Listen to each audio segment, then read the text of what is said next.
Here we are in week 2 of the fantasy football season. Hopefully you're 1-0. If not, don't panic. Still a lot of time to go here. I'm going to give you running backs that are kind of on the edge that I think you can confidently start here in week 2. So flex options, guys maybe on the waivers, or maybe they're your third or fourth running back that you drafted.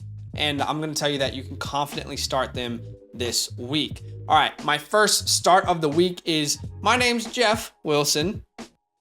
I'm sorry for doing that, honestly. My name's Jeff Wilson versus the Seattle Seahawks. All right, in week 1, Seattle gave up the 11th most points to the running back position in fantasy. They looked far better versus the pass than they did on the ground versus the run, their defense that is. Javonte and Melvin Gordon combined for 101 yards on the ground on 19 carries. That is 5.3 yards per carry. I mean, if the game script was in a better position, this team could have had 150, maybe 200 rushing yards. That's how good they were on the ground versus this defense. Now for the 49ers, Elijah Mitchell is out with that knee injury. I believe Jeff is going to be the guy. Some names that you do need to monitor, though, is Tyrion Davis-Price, Jordan Mason. These are both guys that you do need to monitor. If you hear reports that come out and say one of these guys will be the player to roster over Jeff, then go ahead and play them instead. But I believe it will be Jeff Wilson, okay? Last year, Jeff had two games, where he had over 60% of the snaps for his team. In those 2 games, he averaged 17.3 fantasy points. And if we're talking statistically, he averaged 17.5 carries for 77.5 yards and 1 touchdown, as well as 2.5 receptions in those 2 games where he was a starter, where he had over 60% of the snaps. So if you need a flex, an RB2, maybe you have like an injury to your running back, or you went 0 RB in your draft, I think Jeff Wilson is going to be a good option this week. Now, I started off a little bit more risky with Jeff Wilson, but the following guys I feel a little bit more confident in.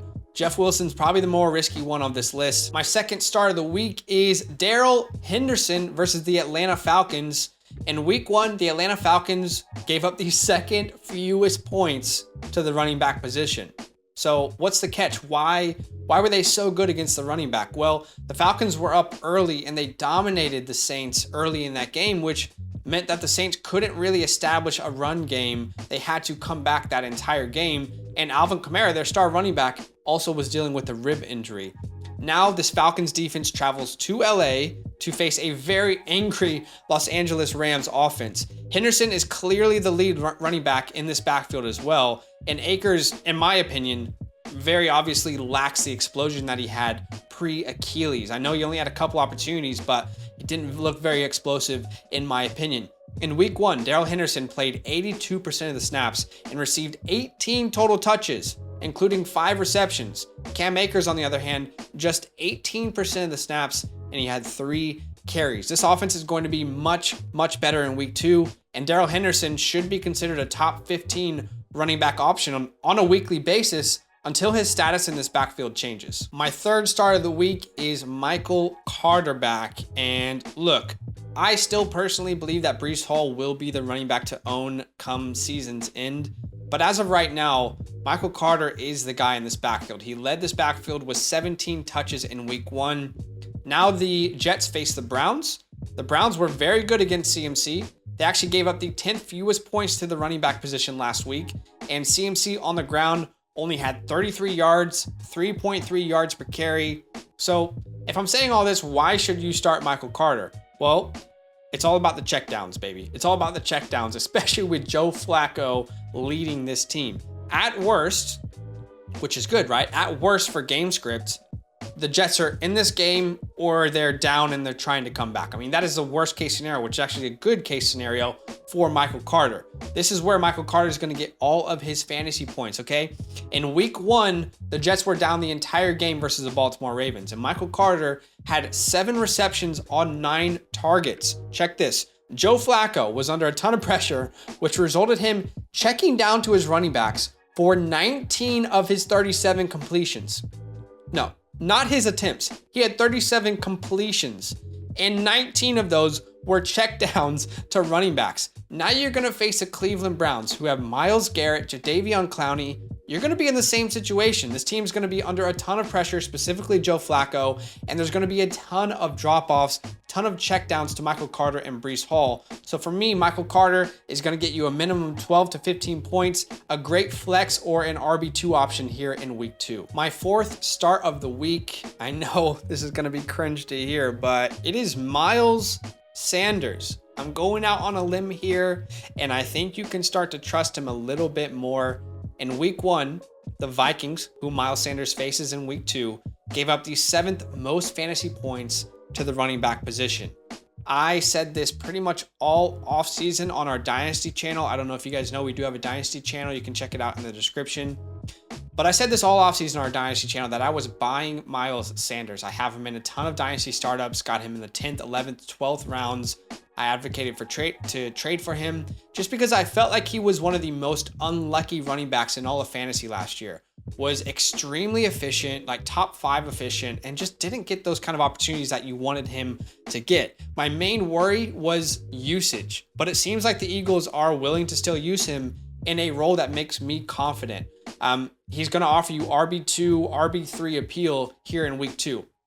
Let's check out week 1. Miles Sanders played 52% of the snaps and had 15 total touches.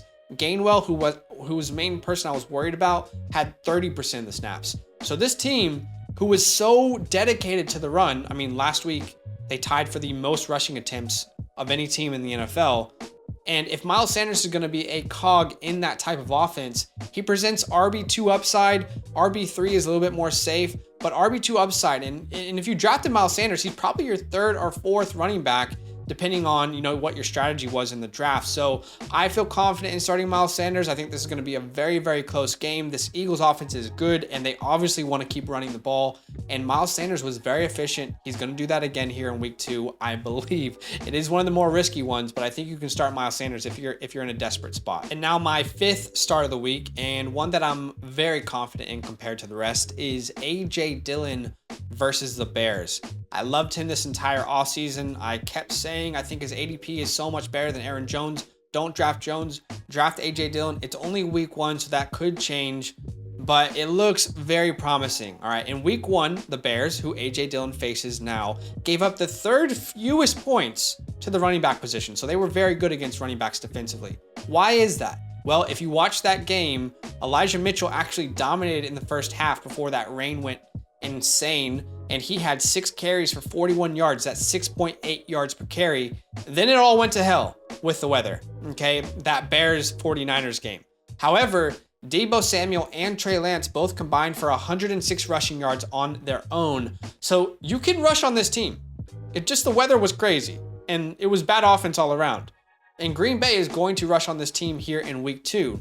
What was the most frustrating thing about AJ Dillon last year? It was game script.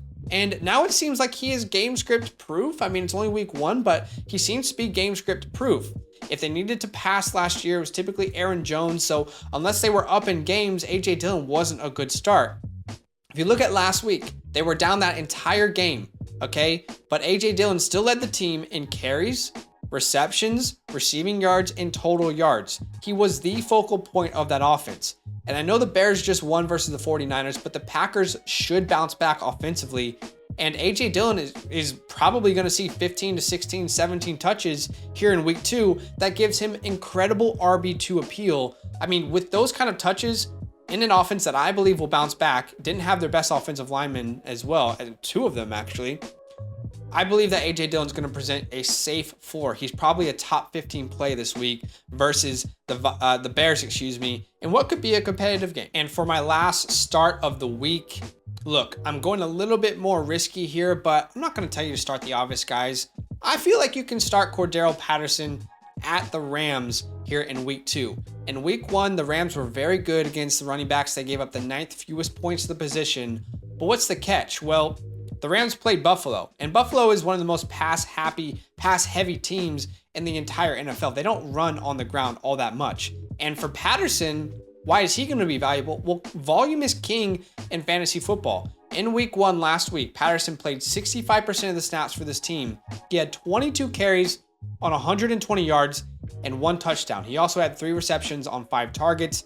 It's unrealistic to anticipate Patterson having 20 carries again here in week 2. But I would not be surprised if it was like a nasty stat line that still was a startable option. I'm thinking, let's say 15 carries for 30 yards, very inefficient, but 7 receptions for 9 targets and 40 yards through the air. I mean, his versatility, this team is going to be down, I anticipate. His versatility allows him to be used in every single game script. And I'm not going to be surprised if Tyler Algier gets activated, if Damian Williams is injured. But the Falcons have made it clear that it's Patterson. He is the running back to own in this backfield. And if this team is down, there's going to be a lot of check down appeal. And again, Patterson's a very versatile player. So it is my opinion, it is my belief that you can start Patterson. He should have a safe 10-point floor with the volume that he'll see. And to close the video, I'm going to quickly give you 3 running backs that I think that you should sit this week. Happy to be wrong if I am. But firstly, every Patriots running back, that's right, every New England Patriot running back versus the Steelers, they're at Pittsburgh, should be sat in my opinion. And week 1, the Steelers kind of mid of the pack versus running backs.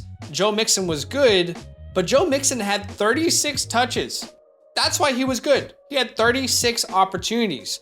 Meanwhile, the Patriots saw a true 3-way running back split in their backfield.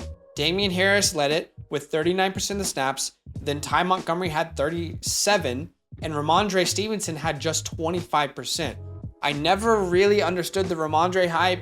I tried to tell people that it was a bad draft pick. It's only week 1, so let's not overreact. But a 3-way in a terrible offense? No, I'm completely out. I do not want any part of that.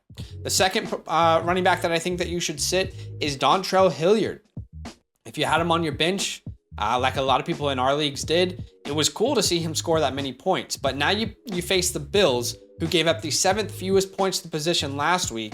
We need to look at the right trends for fantasy football. Volume is king, and Hilliard definitely doesn't have the volume to sustain this sort of success. Last week, he played just 18% of the snaps and touched the ball 6 times. He touched the ball 6 times, and he had 2 touchdowns. This is completely unrealistic for you to anticipate this to continue. While anything can happen, I believe you're going to be disappointed if you start Hilliard this week. My third sit is Dameon Pierce at the Broncos. This has been a big hype name all offseason. You believed it or you didn't. In week 1, the Broncos gave up the fewest points to fantasy running backs. They were dominated in the air, this Broncos defense was, but they were not dominated on the ground. It's clear that the Texans don't fully trust Dameon Pierce, and that's more what this is about rather than the matchup. Pierce played 29% of the snaps, and Burkhead played 71%. We've heard reports that they don't trust Dameon Pierce in pass coverage just yet, and until something changes, you absolutely cannot start Dameon Pierce. Even if you like him as a prospect, I don't understand why, but even if you like him as a prospect, you can't start him until that changes. So those are my starts and sits of the week. Some are controversial. I'm aware I'll hit on some. I'm aware I'll miss on some.